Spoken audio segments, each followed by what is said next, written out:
to our event this evening. This is the inaugural lecture of the Duke University chapter of the Thomistic Institute. My name is Colin Dever. I'm a PhD student in early Christianity here at Duke University's graduate program in religion. And I'm serving as the president of the Duke chapter of the Thomistic Institute for this academic year.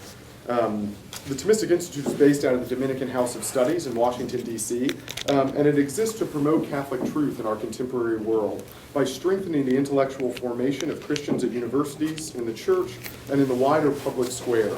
The Institute sponsors lectures and conferences in Washington, D.C., as well as New York City, and on college campuses across the country. The thought of St. Thomas Aquinas, the universal doctor of the Church, is our touchstone.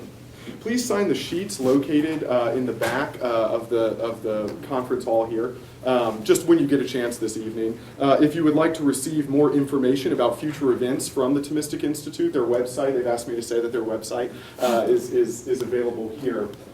As well as, I would also like to welcome and thank Dr. Fulvio de Blasi of the Thomas International Center, who is providing both the video recording and the editing of this evening's lecture, which will be available both on the website of the Thomistic Institute and of the Thomas International Center.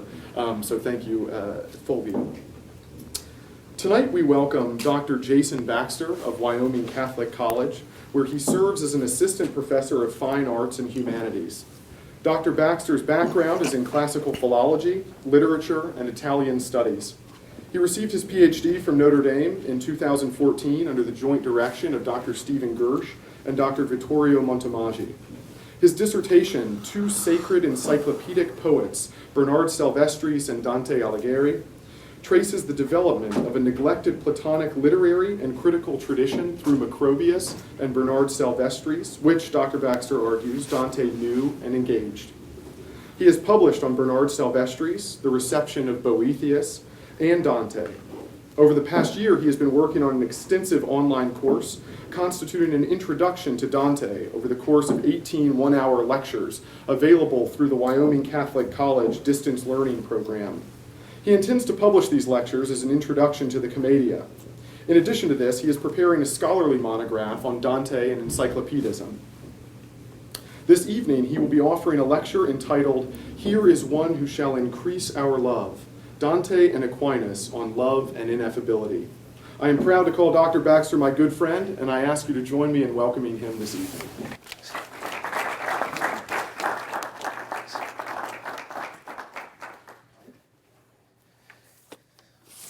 Thank you. Special thanks to Colin for the invitation. It's a real pleasure to be here at Duke, to have, among others, Dr. Pfau in attendance. Where I come from, Thomas Pfau is just a name of a book that people talk about along with McIntyre and Brad Gregory in hallways and things like that. So it's really nice to begin a conversation, I hope, and hopefully with others as well. So this talk has a couple of different parts.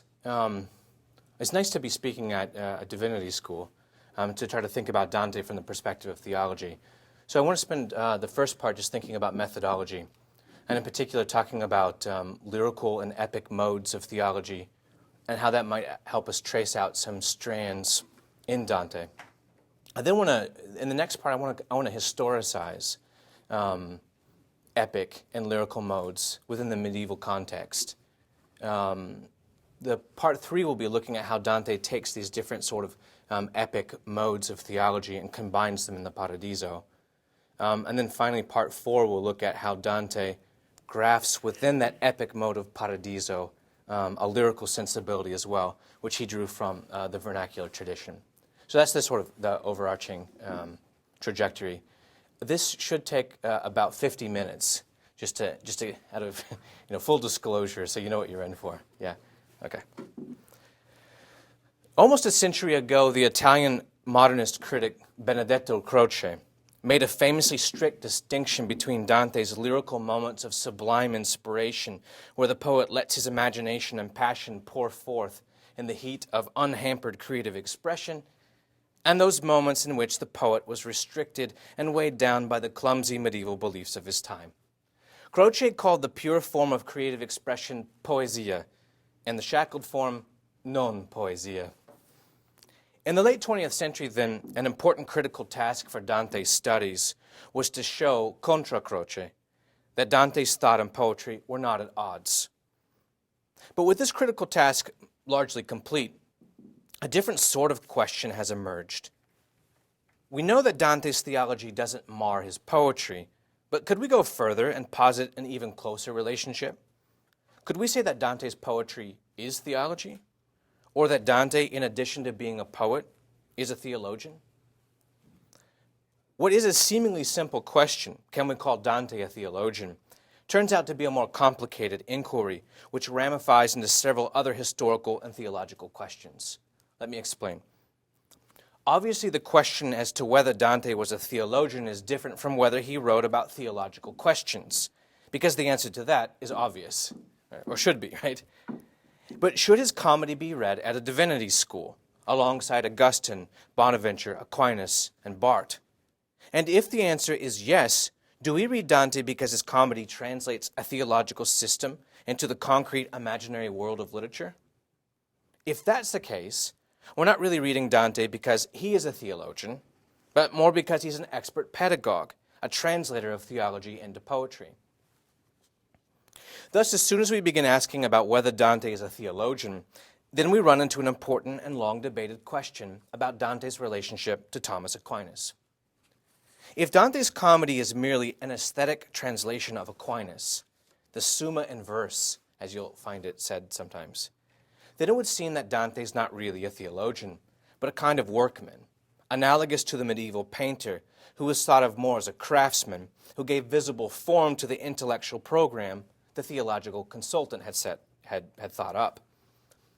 In contrast to the great champion of Dante's Thomism, then, Giovanni Busnelli, who posited, quote, the undeniable Thomism of Dante, and gave us a Dante, quote, of one color and one color alone, that of Thomism. We now understand better how ambitious Dante actually was. He wanted to be not just a scriptor, a kind of scribe, recording the thoughts of others, but he wanted to be an auctor, who subsumed the thoughts of previous authorities into his own original and authoritative formulation.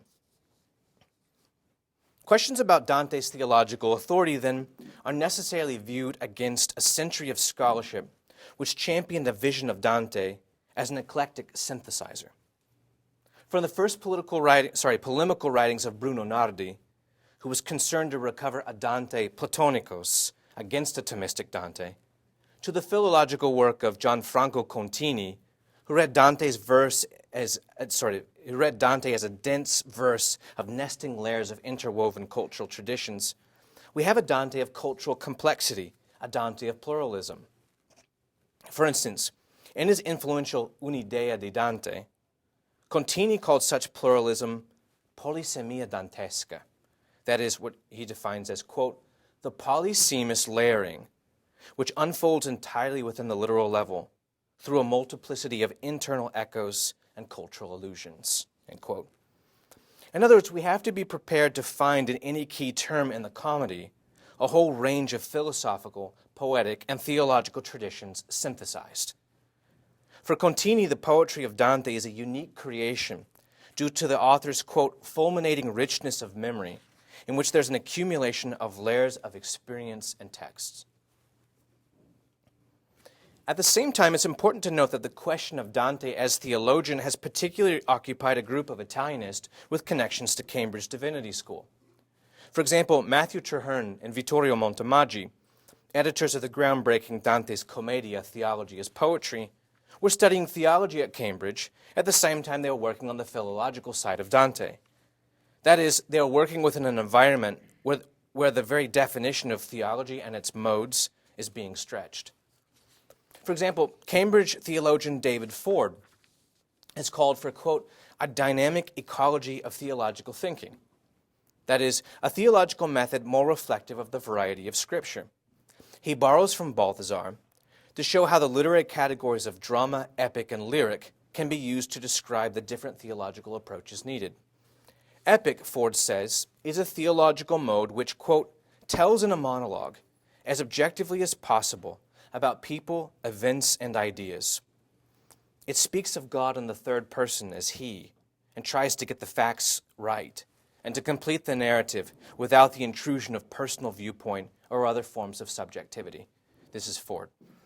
Individuals are subordinated to the plot. The epic mindset likes clarity, completeness, and objectivity, systems, overview, and comprehensive structures.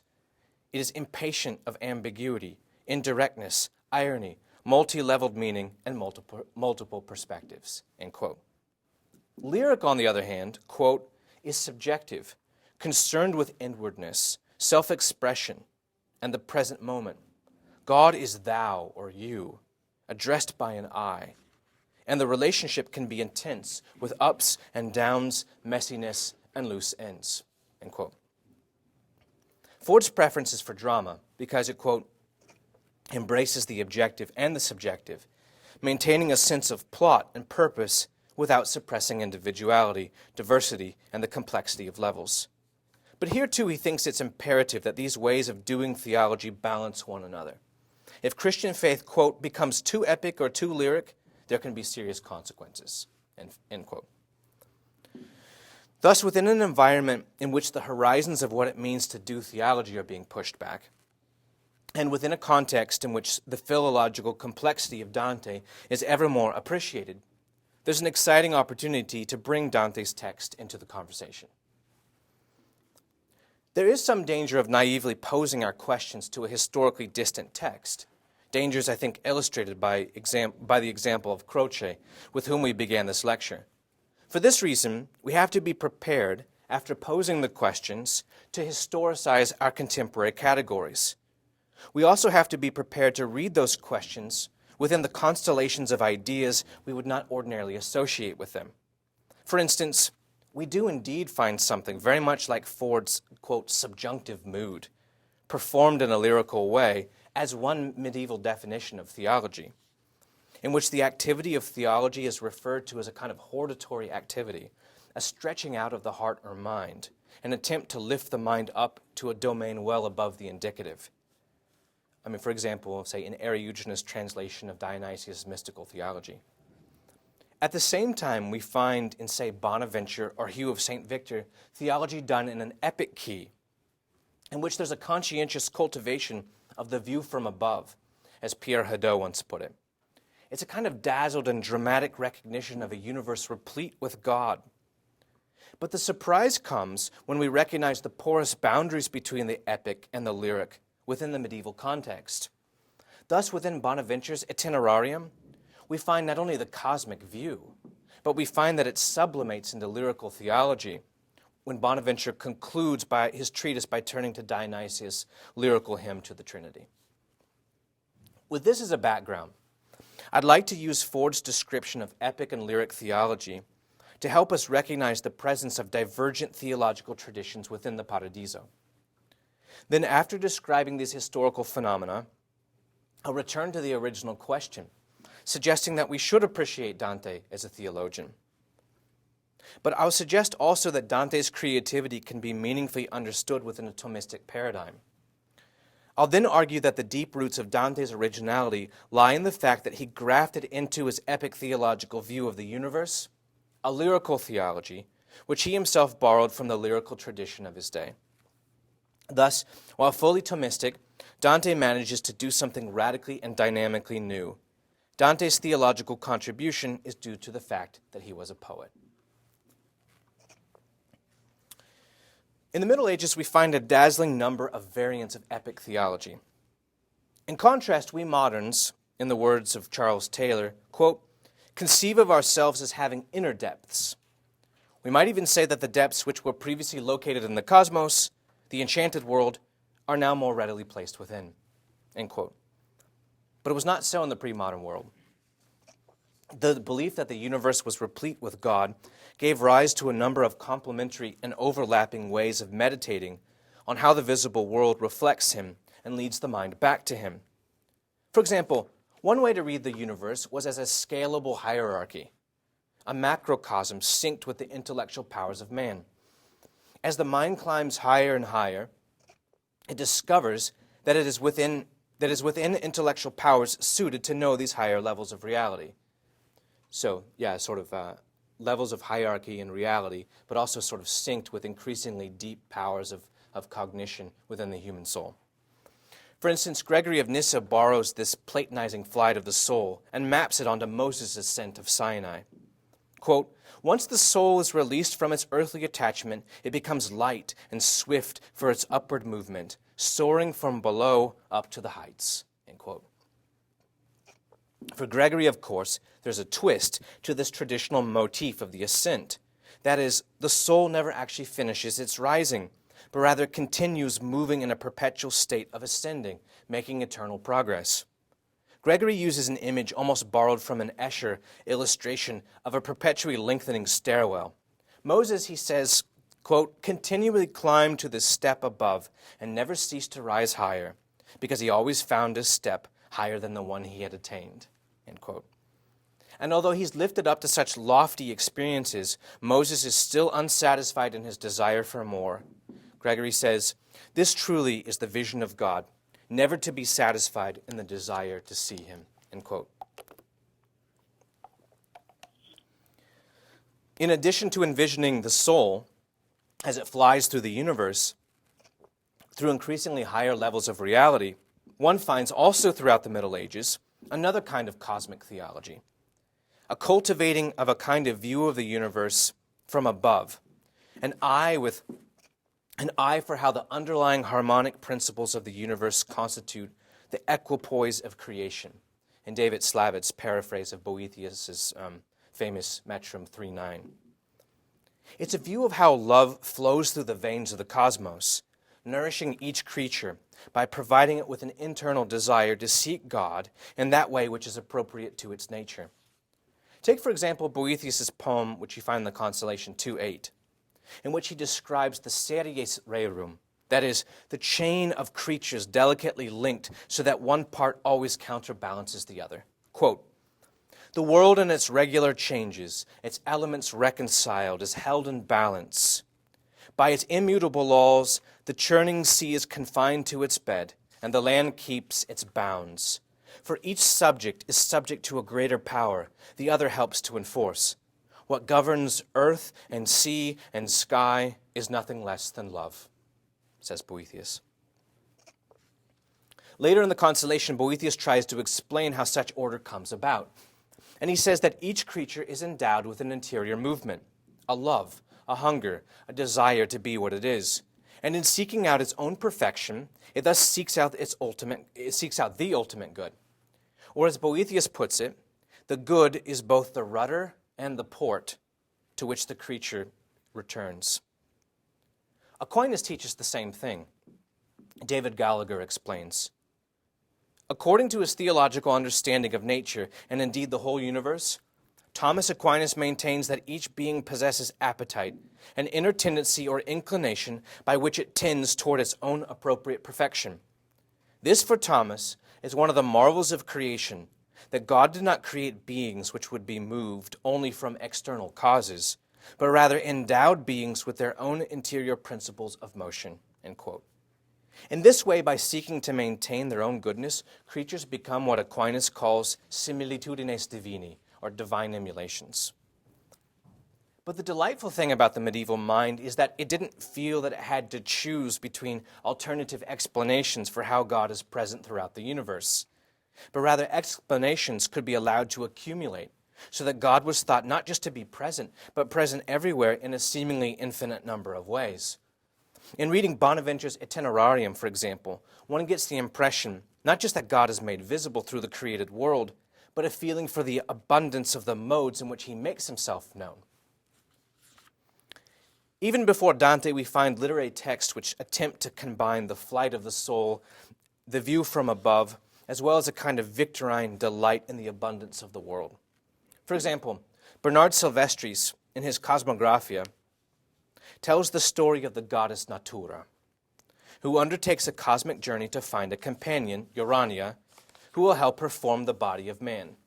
I know it sounds really exciting, doesn't it? Nature passes through the zodiac, through the spheres of all the planets, into the firmament of the starry spheres, and then, quote, into the realm of pure and uncontaminated light, far removed and wholly distinct from the physical world, the secret abode of supreme and super essential God, end quote. Sounds a little familiar, doesn't it?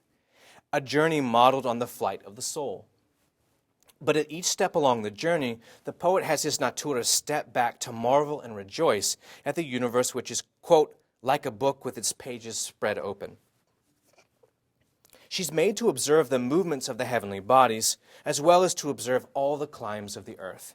Quote, how the earth, by a fertility derived from the elements, rejoices now in streams, now in meadows, now in dense forest, Amphitrite, surrounded by bordering lands, brings forth from within herself sustenance for living things.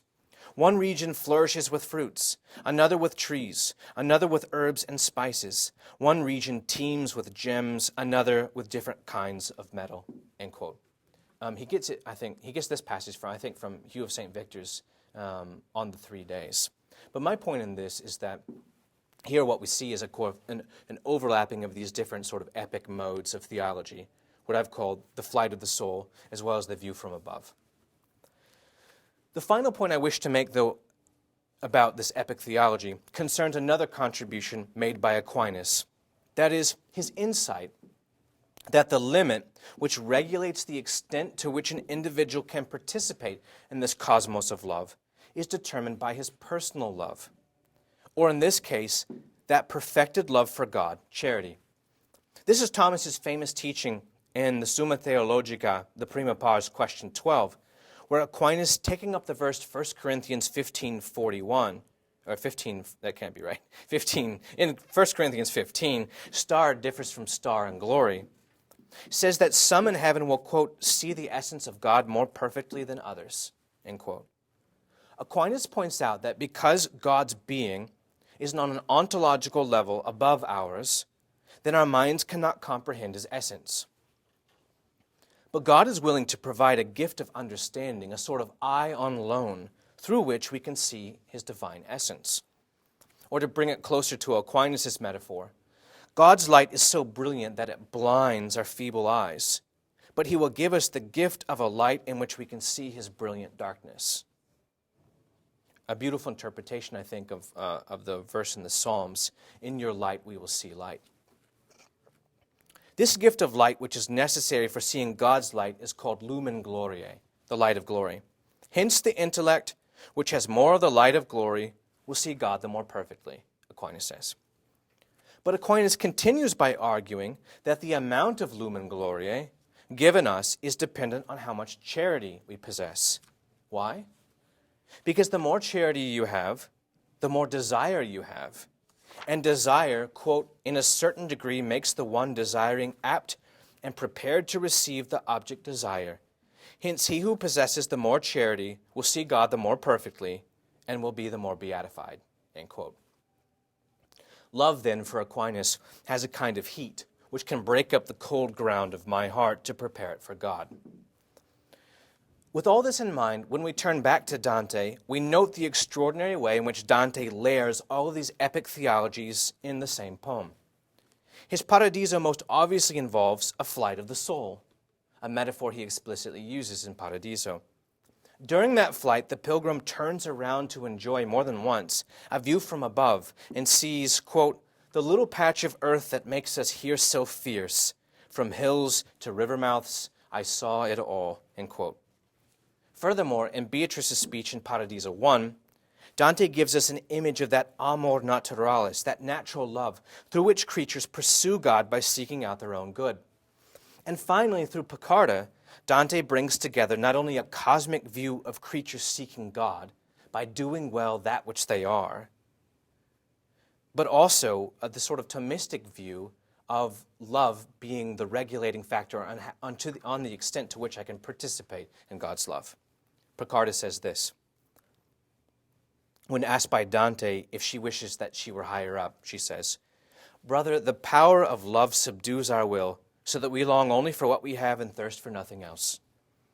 If we desired to be more exalted, our desires would be discordant with his will, which assigns us to this place. And in his will is our peace. It is to that sea all things move. Then it was clear to me that everywhere in heaven is paradise, even if the grace of the highest good does not rain down in equal measure." end quote. Within light of the Boethian tradition, then, Picardus' speech is quite extraordinary. Boethius, in the poem I recited earlier, 2:8, after praising the order of the Series Rerum, finishes his poem with a cry in the subjunctive, O human race, if that love by which the heaven is ruled should rule your hearts as well. In contrast, in Dante's heaven, human souls finally rest in their appointed natures, rather than being inflamed with desire for more. The human community has become akin to the heavenly cosmos. We have at last, at least in Paradiso, become similitudines Dei, as rivers which running their varied courses seek out the sea. And finally, we have woven into the same passage the Thomistic doctrine we mentioned, which Dante captures with the metaphor, grace does not rain down in equal measure. Dante's achievement then is to map all of these cosmic forms of theology onto one another in his Paradiso. This nesting of traditions of cosmic love, the flight of the soul, the view from above, the harmonic reading of the proportionality of the spheres, the view of a world of creatures all being moved by their own amor naturalis, like so many ships within a harbor. To bring, that is, all of this together into one portrait was an impressive achievement, even if it was not entirely without precedent in Bernard Silvestris and Alan of Lille. But Dante went further than any of his predecessors in his attempt to graft into this vision of cosmic love a literary tradition at times antithetical to the epic mode. That is, a literary tradition of writing about love as most personal, most intimate, most sensual, the courtly, vernacular, erotic tradition, which used lyric poetry as the instrument to explore the science of this mysterious power. This is all the more striking because many of Dante's contemporaries thought that the lyrical approach to love and a theological approach to love were at odds. Guido Guinizelli, for example, whom Dante calls his father in art in Purgatorio 26, sets up such an opposition between earthly love for his donna and love for God, concluding one of his poems by imagining that God will say to him after his death, "Why did you presume? You passed through heaven and used me for a comparison to a vain love, vano amore." To which Guinizelli responds, "She looked like an angel from your kingdom. It was no fault of mine." End quote. Giacomo da Lentini, similarly, said that although he wants to go to heaven, he would opt out if it meant being there without his lady. And even a young Dante, in a poem which was tellingly left out of the Vita Nuova, referred to, quote, the joy of the sweet face to which paradise seems nothing in comparison, end quote. Heaven seemed so far away, whereas earthly love was nearer to me than I am to myself, to transpose Augustine into a new key. Thus, although each poet had his trademark specialties, such as Cavalcanti writing on the pain of love or Guinizelli writing in praise of beauty, all of the so-called fideli d'amore were agreed that the experience of love, even when one of sweetness, is so psychologically intense that it can be described in terms of violence. It's an aching or a longing which is so violent as to threaten death. It's an arrow which shatters the heart. It's a force which splinters a tower. The experience of earthly love outweighed any other possible experience, and thus the man or woman in the servitude of love had a quality of knowledge which is higher than that of ordinary experience. Dante constantly refers in his early love poetry to the saggezza, or the wisdom, of the lover, or addresses those who have intelligenza d'amore. In his sonnet Tanto Gentile, Dante states the ineffability of love concisely.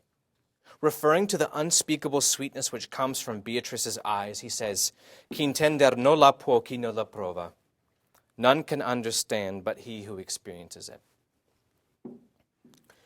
Although every stage of love in this courtly tradition is marked by such intensity, it remains true that, as Dante da Maiano puts it, quote, "He who loves unloved has the greatest pain. For this pain holds sway over all others and is called the chief one. It's the source of all the suffering that love brings," end quote. So unrequited love. Thus, there was a particular interest in the mechanics of the process by which one is infected by the contagion of love. Because if you could figure it out, then you could kind of reverse engineer it, right? And get your beloved to fall in love with you once you'd fallen in love yourself. So it goes like this. Light exits generally from the lady's eyes. It enters through the eyes of the lover, and then dangerously follows the channel down to the heart. Or as Dante describes it in one of his poems, quote, "From her eyes, wherever she turns them, come fiery spirits of love that strike the eyes, whoever may be regarding her, and pass inward so that each one reaches the heart." End quote. Or in another sonnet, Dante describes the mechanism in this way, quote, "Then beauty appears in a woman worthy of love. Beauty so pleases the eyes that in the heart is born a desire for the pleasing object, and the desire sometimes continues there long enough to rouse the spirit of love, and a like effect is caused in a woman by a worthy man." End quote. This is clearly the background for Inferno 5, right? The conversation between Francesca and Dante. And in fact, Dante puts Guinizelli's own poetry into the mouth of Francesca when she says, quote, "Love, quick to kindle in the gentle heart, seized this man with the fair form taken from me. More than once that reading made our eyes meet." Now, that's the problem, right? Yeah. End quote. It comes then perhaps as a surprise that this same language of sparks and fires, radiant eyes and burning hearts, is everywhere in Paradiso. I'll come to that point soon, but first I want to talk about what might also come as a surprise. That is, that such passionate descriptions of the causes, effects, and ineffable experience of love are not the exclusive possession of the lyric tradition. The Carthusian Hugh of Balma and the Victorine Richard of St. Victor both refer to the superiority of experiencia to scientia. And 1 century later, Aquinas argues that from the very moment that the lover moves into the magnetic field of the beloved object, we can speak of love. Or, as he puts it, the first change wrought in the appetite by the appetible object is called love. This is what he calls complacency, different from our sense, of course. The beloved object submits the lover to a certain adaptation to itself, which gives rise to an inner movement or desire in the lover toward the object. The lover is driven by a desire for union. In fact, quote, "The lover is not satisfied with the superficial apprehension of the beloved, but strives to gain an intimate knowledge of everything pertaining to the beloved, so as to penetrate into his very soul." End quote. Ecstasy, too, is an effect of love. A man is overcome by violent passion or madness when, quote, "that power is borne towards something else so that it goes forth from itself, as it were." At the same time, zeal arises, a kind of wild-eyed, Pyramus and Thisbe-like anger which looks for all ways to surmount obstacles. And finally, Aquinas points out that there's a certain bodily change which can be hurtful when love is excessive, but even this has its benefits. It's in light of the striking description of the effects of love in Aquinas that my colleague and friend Peter Kwasniewski warns us against thinking of Aquinas' understanding of love as, quote, barren and technical, or as selfish, rationalistic, quote, too Aristotelian or too pagan. It's really quite otherwise. Kwasniewski, commenting on an early draft of Aquinas' thought on love and his commentary on the sentences, points out, quote, "The manner in which love really transforms the lover. How in Thomas's Dionysius-inspired words it pierces him, wounds him, sets him aflame, places him out of himself, frees him from limits, melts him. How it divides the lover from himself in order to make his union with the beloved all the more perfect, in order to make him a more perfect lover. Love not only builds up the union, it destroys whatever is incompatible with it." End quote. My point in all this is that these passionate words about the force of love, drawn from Aquinas, could easily be used to describe of much of that which was written by the troubadours and the stilnovisti of Dante's day. On the level of doctrina, how the Italian courtly love tradition describes the experience of love, and how Aquinas describes the cause and effects of love actually diverge but slightly from one another.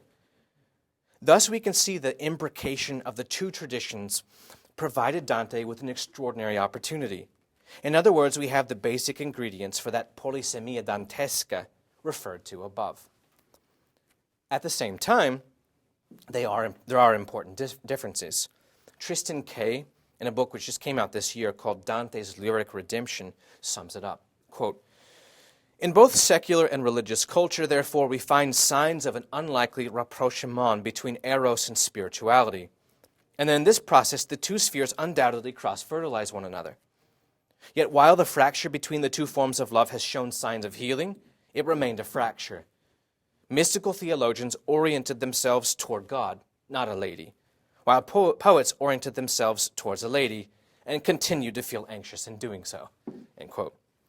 In other words, vernacular love remains on the horizontal plane, theological love ascends on a vertical axis.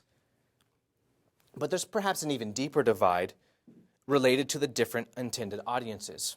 For clearly, if by reading Aquinas, even if by reading Aquinas you can get to the same core principles about the effects of love, the experience of reading Aquinas and the experience of reading vernacular erotic poetry couldn't be more different.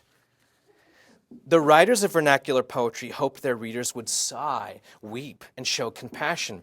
In fact, this is exactly how lyric poets describe their intentions in the Congedo, the concluding stanza of a canzone in which the poet addresses his poem. The reader is made to enter into an experience of messiness and confusion and rage, or of melting, burning sweetness and peace. In other words, lyrical poems are performative. They're the poet's tool for creating in you what's happening in me. It's this aspect of the performative of lyric poetry which I think unlocked an extraordinary theological opportunity for Dante in his Paradiso, namely the portrayal of a vertiginously dynamic reality. In depicting his heaven, I think that Dante conducted a little literary experiment. He imagined what it would be like if in heaven there were no longer any donne petrose, no longer any who remained aloof or cold-hearted coy mistresses who had to be convinced. Indeed, in Paradiso, there are no longer lover and beloved, but rather all souls have gentle hearts, and thus are easily inflamed with love. As soon as you begin wooing a soul in heaven, you find that before you have finished, it has begun to try to ignite a new flame within you.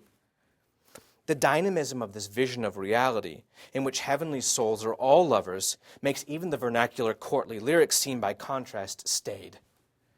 Dante exploits the possibility of a whole community of ardent lovers whose efforts only fire more efforts in return. For example, when Dante speaks to Justinian in Canto 5 of Paradiso, he says, "I clearly see you nest in your own light, and that you flash it from your eyes, because it sparkles when you smile. But I know not who you are, nor why you take your rank here." Justinian, who has been first to speak, seems delighted that Dante wants to know who he is. He is then a little like the father or the mother leaning over the crib and speaking first to the infant. And when they find that their love solicit love from within the little heart they address, they're filled with even more love than they had before. Quote, "So I addressed myself to the radiance that had been first to speak, which then became more brilliant than before. As the sun, once its heat has gnawed away the dense and tempering vapors, hides itself in its own excess of light. So with increasing joy, the holy form concealed itself from me within its rays, and thus concealed it made response."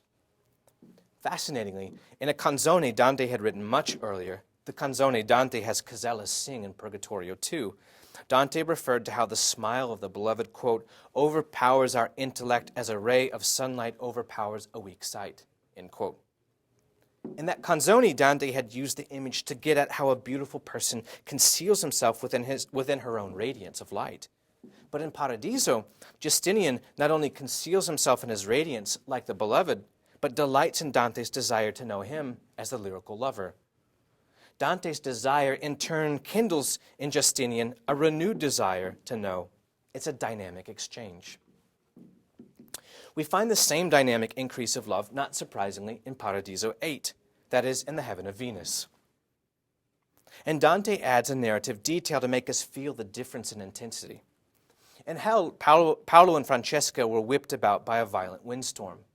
In Purgatorio 26, the lustful lovers are described humorously, I think, as inching forward to speak to the pilgrim, getting as close to him as they can while yet remaining within the flames.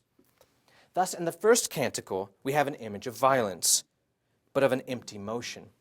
In the second canticle, we have love which is finally beginning to yield to moderation. But in heaven, we have a passion for the good, a craving for love, which makes the love of Paolo and Francesca seem tepid. Quote, winds racing down from a cold cloud in their swift motion, whether visible or not, would seem impeded, slow, to one who had seen these heavenly lights come toward us. Then one, alone, drew nearer and began, all of us desire to bring you pleasure, so that you may in turn delight in us. We are filled with love, but to give you pleasure, a little respite will be no less sweet to us. End quote. Needless to say, the fact that such a surprise party awaits Dante the Pilgrim brings him great delight. I turned my eyes to the light that had made such a promise and said, "Oh, who are you?" I asked, my voice expressing great affection. Dante's squeal of delight is again almost infantile in the purity of its gleeful response. And then this very joy, which was a response to the generosity of the first invitation, manages to add even more affection to the heavenly soul. I watched the light grow larger and more luminescent as I spoke, with new joy added to its joy.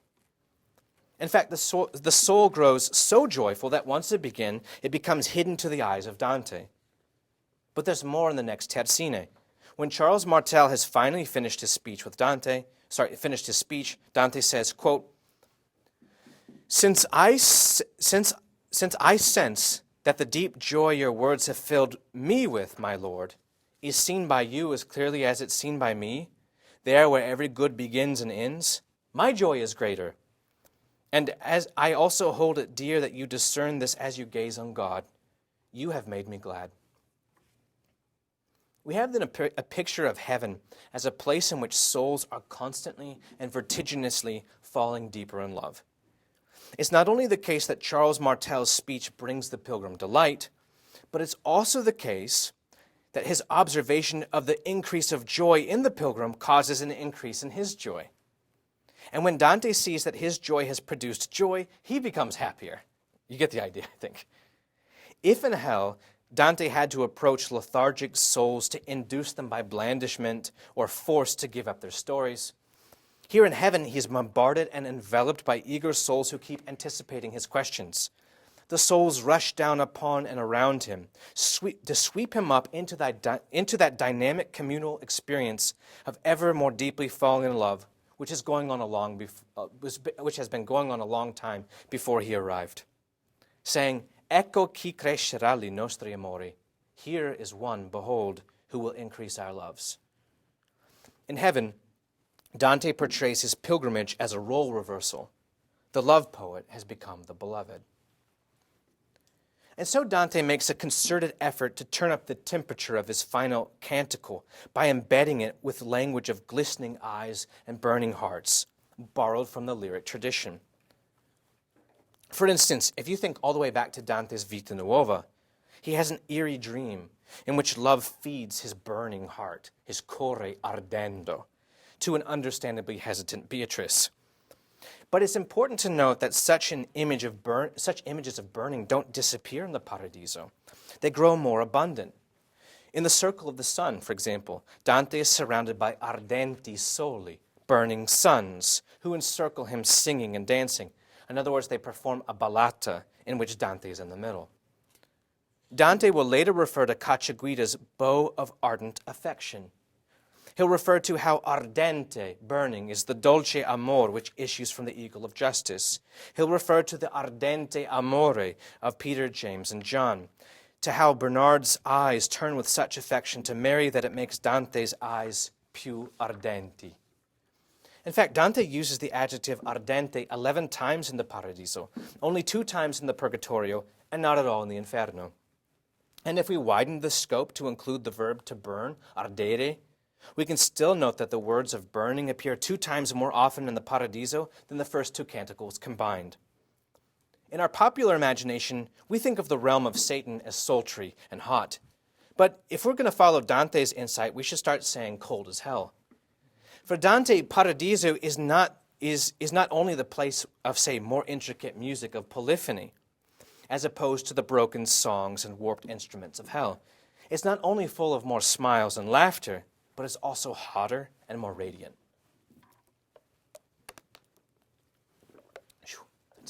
Making me hot. Okay. This is the final part. We focused in on the dynamic growth of love in heaven. But as we get closer and closer to the ultimate vision, Dante becomes insistent that this dynamic, moving, falling in love community is the hermeneutic lens through which the Trinity must be seen. And it's this presence of lyrical theology which plays such a striking role in the Paradiso and would have been such a surprise to Dante's contemporary readers. Nothing quite like it had ever been said in this way. In the cosmic journeys recounted by Bernard Silvestris, for example, his nature is continuously encounters allegorical figures and is stupefied by cosmic forces. For instance, when nature reaches, quote, the highest terminal boundary of the outermost firmament, she meets this region's Ousiarch, Pantamorphos, who tells her he already knows why she has come. A few decades later, the poet and theologian Alan of Lille reworked some of the major themes of Bernard's Cosmographia, and in his portrayal of how prudence ascends through the heavens through successively more abstract regions of the world, where she must, according to the flight of the soul, employ successively more abstract faculties of knowing. Prudence, too, has conversations with powerful cosmic forces. At one point, theology warns Prudence that she will have to abandon the chariot of reason. She then leads Prudence beyond the starry realm, where she comes into the Empyrean, which Alan says has the form of waters of fire. Over the next 100 lines, Alan luxuriously describes the fire as crystal, or ice which is not cold and has no frost, and does not melt when warmed. It is, quote, purer than purity, clearer than clarity, brighter than gold, a harmless fire, lacking in heat but abounding in radiance. Except he takes about 160 lines to keep doing that, right? It's here that the whole hierarchy of angels is named, as are the saints and the Virgin, quote, the star of the sea, the way of life, port of salvation, standard of justice, and so forth. And here, of course, is, quote, he who is both father and her child, her son and her creator, end quote. A line Dante's Bernard seems that he might have lifted from Alan. Prudence is overcome by a so-called sopor, a sleepiness, on account of the splendor which overwhelms her eyes. And finally, she sees the gleam of a brimming fountain spreading forth an abundant flow of water, more beautiful than any stream. Flowing forth from the fountain is a stream, which then flows back into the fountain. This is clearly a tour de force poetic moment for Alan, in which he harnesses all of his viscously paradoxical language to develop an image for the Trinity. It's a fountain of light which flows out and back into itself. The Trinity is the source of light which pools up in this realm and forms the brilliant glory in which the angels and the saints dwell. But in Dante, the pilgrim doesn't encounter cosmic forces, but rather is continuously surprised and surrounded by human beings. Historical human beings who are eager to share their stories.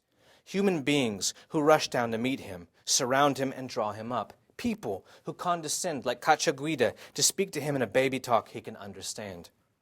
And this is what creates the surprise, the constant transgression of the horizon of expectations. Let's look at a comparison.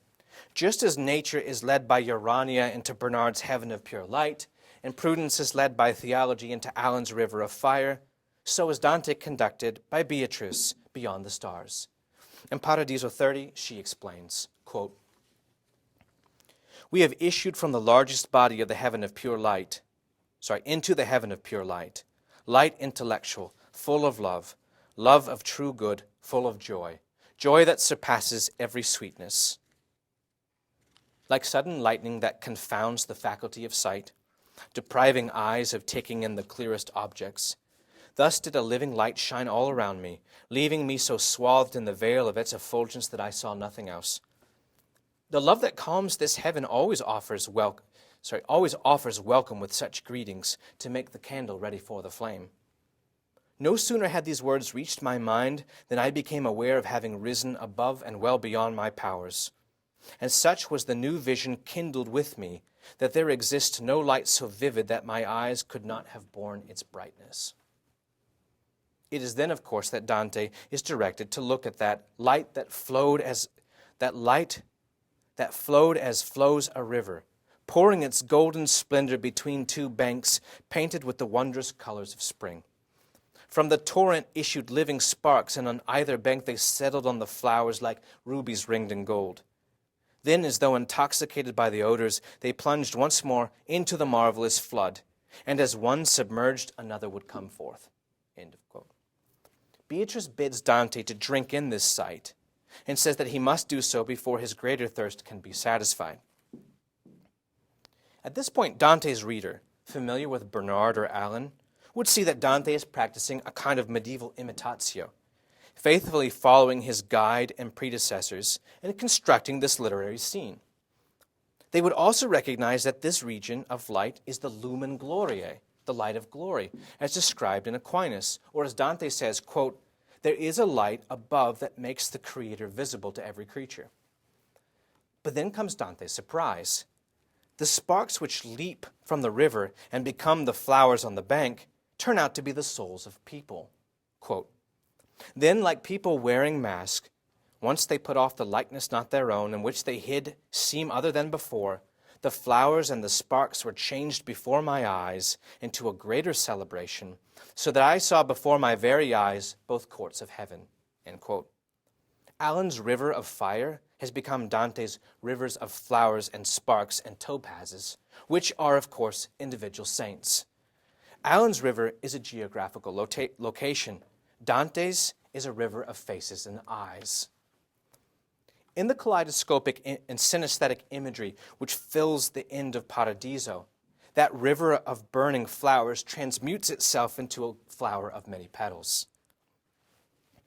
In the next canto, Bernard bids the pilgrim to stare at the flower as preparing for seeing what is even higher. Quote, "Let your sight fly through this garden, for seeing it will help prepare your eyes."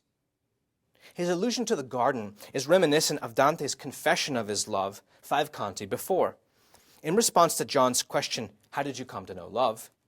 Or, to use John's metaphor, "By how many teeth does love bite?" Dante answers that, "All those things, the bite of which can make hearts turn to God, converge with another in my love. The world's existence and my own, the death he bore that I might live, and that which all believers hope for as I do, all these have drawn me from the sea of twisted love and brought me to the shore where love is just. I love the leaves with which the garden of the eternal gardener is in life." End quote. This then is the pilgrim's rather breathless litany of the loves which are scattered throughout the universe. He looks at the world and sees its existence, the world's being, Christ's death, and eternal life. But in light of the vision of the river and the rose to follow, then we can also see that these leaves in which and through which the eternal gardener reveals himself are also the souls of the community of heaven. Dante is again surprised by humans. This humanization of the celestial region, I think, has extraordinary theological implications. As we have seen, Dante says that looking at the rose is necessary for developing the power to see God. In other words, the lumen gloriae of Aquinas has become the spiritual radioactivity of the loving communion of saints. All of that warmth and radiance they release is the light in which they see love.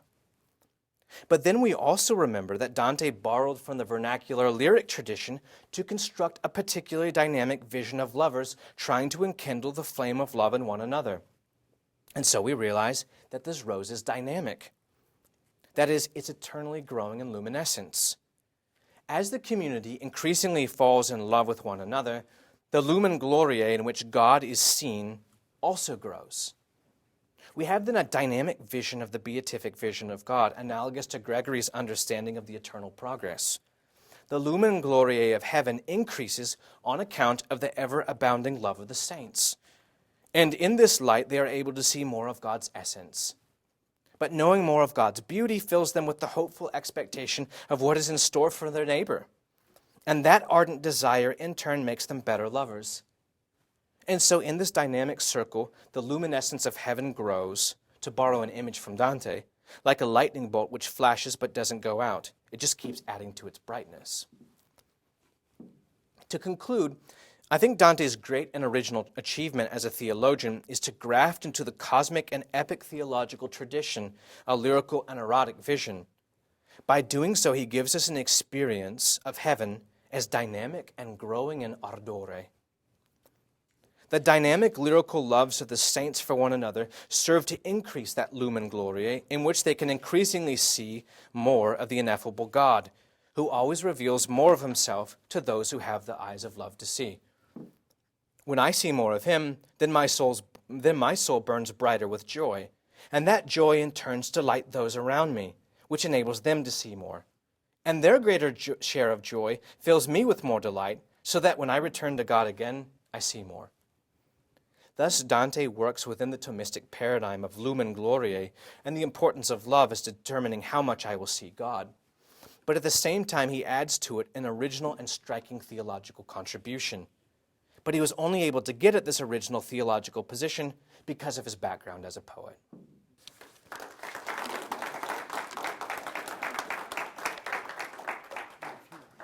Our respondent this evening is one of the two faculty advisors for the Thomistic Institute here at Duke, Dr. Thomas Pfau.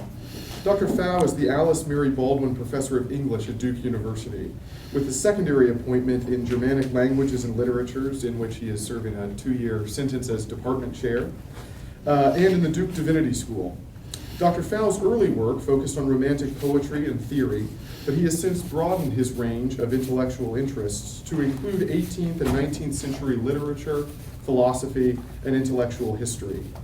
He is the author of 3 scholarly monographs, including his most recent work, Minding the Modern: Human Agency, Intellectual Traditions, and Responsible Knowledge. Please join me in welcoming Dr. Pfau. Thanks. Good. Thanks for this wonderful lecture. I just have a few remarks, but I've written them out because it's a very, very involved and rich paper, and so I thought it'd be better to focus them somewhat. So I'd like to thank Jason Baxter for his spirited and wide-ranging exploration of continuities in Aquinas and Dante's conception of love, human and divine, even as these conceptions are set forth in strikingly dissimilar language. Although I found that Aquinas' language can sometimes move me to tears, but for very different reasons. Like Baxter, I agree that we have to be prepared to find in any key term a whole range of philosophical, poetic, and theological traditions synthesized. Being thus prepared, however, requires a life's worth of dedicated study of these various traditions. So any synthesis of the sort sketched by Baxter will thus remain itself partial and preliminary, at best really another stone or two placed within the permanently unfinished mosaic of knowledge. Further complicating such a synthesis is the fact that, as Baxter notes, theological inquiry itself unfolds in various idioms and genres, such as a lyric or subjunctive mood, as he calls it, that seeks, quote, to lift the mind up to a domain well above the indicative, and an epic key that takes a bird's-eye view of a universe replete with God. While this distinction rings fundamentally true, it mainly confirms what the rich field of patristic writing had already established, namely, that the sustained scrutinizing of the sources, modalities, and aims of our spiritual lives, known as theology, inevitably exceeds the scope of any single genre of writing and reasoning. Seen against the vast repertoire of genres that had evolved during the first millennium of Christianity, homiletics, systematics, apologetics, exegetics, as well as hagiographic, confessional, and hymnal writing, the polysemia dantesca, encountered in the Commedia, is indeed an incontestable and challenging phenomenon. Yet is it really surprising? I agree with Baxter that there are ample grounds for viewing the uncommonly rich medieval notion of love as linking worldly and theological forms of experience and reasoning. Before venturing a few reflections on Baxter's strongly Platonizing account of love in Aquinas and Dante, let me make a more general and conceptual point. Baxter emphasizes the Commedia's cultural complexity, which again is undeniable and indeed endlessly invigorating. Yet I would caution against assimilating Contini's polysemia dantesca to modern notions of pluralism. Complexity is an objective phenomenon. By contrast, pluralism names a distinctly modern response to that phenomenon. For when we speak of pluralism, we implicitly reframe complexity as sheer equivalence, and in so doing wish to refrain from ordering the multiplicity of features that make up a complex structure, such as we would do by appealing to any normative and hierarchical framework. Put differently, complexity challenges us to examine and give order to a set of phenomena. Pluralism is the mantra under which contemporary humanistic and theological inquiry declines to meet that challenge. Finally, let me offer some thoughts on Platonism, which on my reading prominently undergirds Baxter's account of Paradiso, the canticle that, quote, most obviously involves a flight of the soul.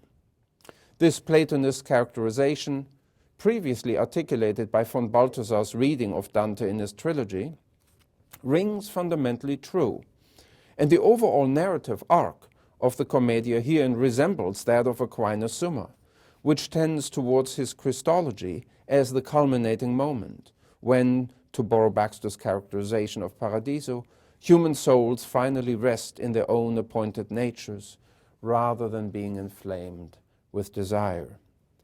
In a particularly detaining turn of phrase, Baxter speaks of Dante's, quote, heaven as a place in which souls are constantly and vertiginously falling deeper in love. Even so, there are limits to the purchase, or at least I think there are, that a Platonic scheme can have on understanding Dante's Commedia. And I would like to know whether Baxter and I can agree on what those limits are. For it seems to me that the ascent encapsulated in Platonic eros, as articulated in the Phaedrus in particular, is rather less helpful as a template by which to access the first two canticles. After all, the Inferno gives us a world of souls terminally disordered, lost, and indeed positively immobilized by sin. And in Purgatorio, we meet souls not in flight, fueled by desire, but instead moving communally and very slowly toward a goal of whose attainment they have been assured by their own remorse, as well as by divine forgiveness and grace. Baxter notes that the Commedia's first canticle offers but, quote, an image of violence and, quote, empty motion, whereas in Purgatorio we have love, quote, which is finally beginning to yield to moderation, and then at last in Paradiso, a passion for the good. Considered formally, that is, Dante's Commedia does indeed appear structured as a Platonic ascent of sorts. Yet it surely matters that each canticle involves different individuals. Thus none of the characters, except of course for Dante and to a lesser degree Virgil, encountered in Inferno ever advances to Purgatorio, and none found in the second canticle had ever started out in hell. Likewise, several characters, all of the Hebrew patriarchs, martyrs such as Cacciaguda, and possibly also Boethius, appear to have skipped Purgatorio altogether and to have entered directly into paradise. Hence, when considered materially, none of the individuals of the Commedia actually undergoes all the phases of a Platonic ascent. That, consequently, can only serve as a formal template, if that, for comprehending Dante's overall narrative. In this regard, too, Baxter's reading of people taking them off their masks and flowers and sparks, quote, changed before my eyes into a greater celebration, simultaneously intrigues and complicates the Platonist matrix. For on the face of it, quote, the what Professor Baxter calls the kaleidoscopic and synesthetic imagery, so dominant toward the end of Paradiso, seems more reminiscent of Ovid's Metamorphoses than of the Provençal poets and the dolce stil nuovo of their Florentine heirs. In fact, the closing cantos of Paradiso seem less modeled on a type of Platonic ascent than suggestive of a final and decisive transformation, a case of spiritual metanoia, rendered in visual imagery at once striking, yet also perhaps overburdened by the theological purposes to which it is here put. With the twisted love of earthly, finite, and fallible human beings now supplanted by the pure love of Dante's multifoliate rose, are we not looking at a case of definitive transformation rather than at the final phase of a formally continuous ascent? And if so, what are we to make of Baxter's claim that, quote, the language of glistening eyes and burning hearts ought to be understood as a hermeneutic lens through which the Trinity must be seen? Is not the metaphor of finite, embodied, and sensuous love itself overcome or dismantled by Aquinas' Lumen Gloria and the beatific vision that it enables? And does Dante, the poet completing Paradiso, merely expatiate in the splendor of synesthetic and erotically charged imagery? Or doesn't that imagery perhaps, or precisely because of its acutely sensuous nature, alert us to its ultimate incommensurability with the celestial realm? To raise questions concerning the potential limits of a Platonist reading of Aquinas and Dante on love and ineffability means, inevitably, to reopen the vexed issue of cataphatic and apophatic theology. And doing so, in turn, reopens the question of what role theological aesthetics may plausibly have in affording us a fuller grasp of Aquinas' Analogia Entis. I take Baxter's notion of a lyrical theology to be really a subsidiary of the more expansive project of a theological aesthetics, most famously carried out by von Balthasar. And while I do not mean to dispute the enduring role of Platonic motifs for such a project, the framing conception of an Analogia Entis enjoins us to bear in mind at all times that the realm of sensuous and visual experience and that of a visio beatifica are ontologically distinct and separate. The motifs of Platonic eros and ascent cannot per se instantiate this ultimate vision. They only furnish metaphors for it. And that only if we keep in view what had been so firmly stipulated by the Fourth Lateran Council, quote, for every similarity between creator and creature, however great, one must always observe an ever greater dissimilarity between them. Thank you.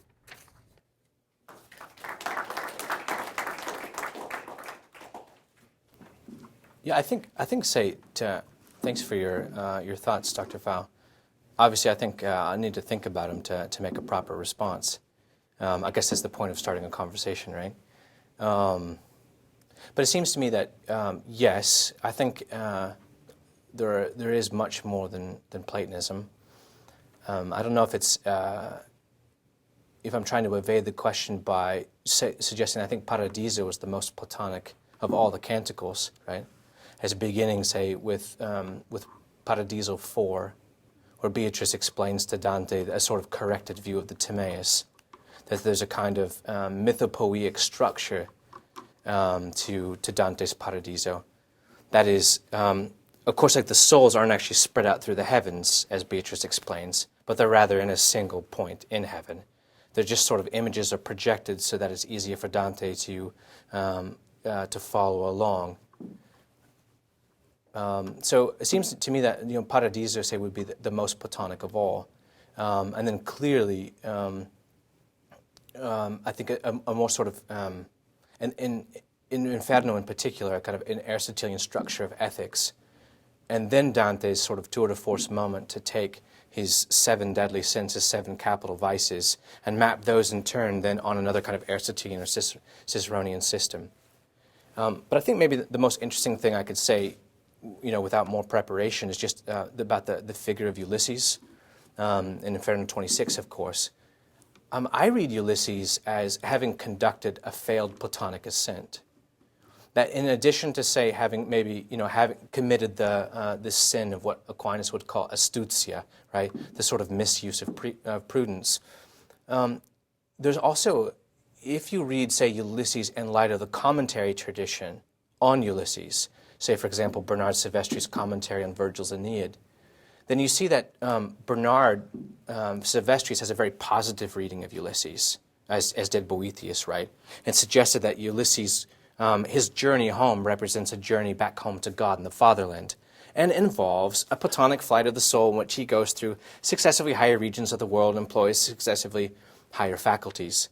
If it's true that Dante is working with this tradition somehow, and I think in particular Bernard Silvestris' commentary on the Aeneid, then what's striking is how the language Dante uses for Ulysses' ascent or journey remains on the sort of register of merely knowing and speaking well.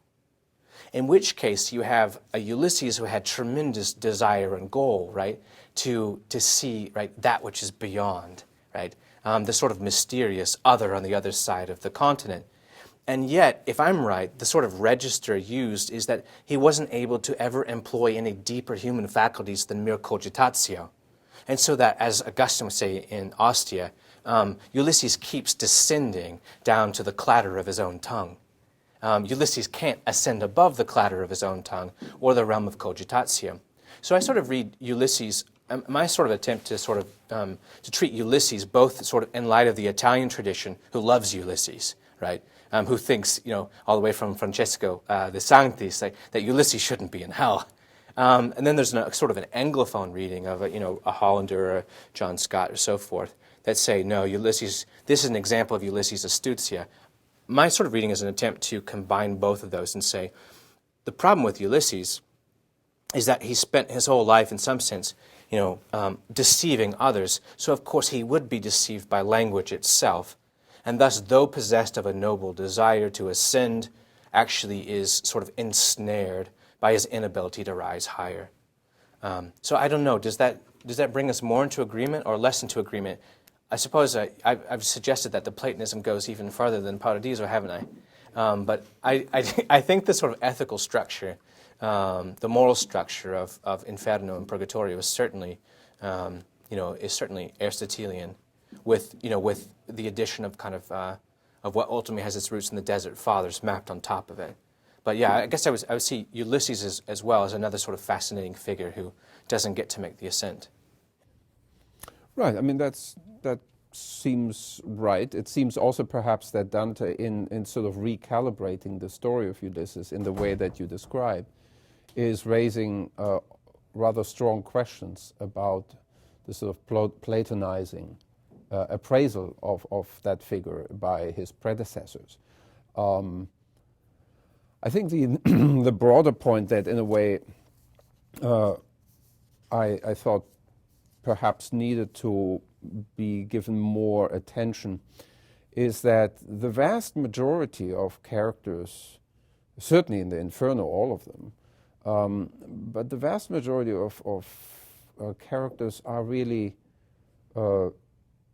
people who have, at the very least in Inferno, have somehow come to grief, have descended into sin and what it entails, by some form of, or certainly superbia, but by some form of sort of misappraisal of what an ascent actually, that the extent to which ascent is in their own power.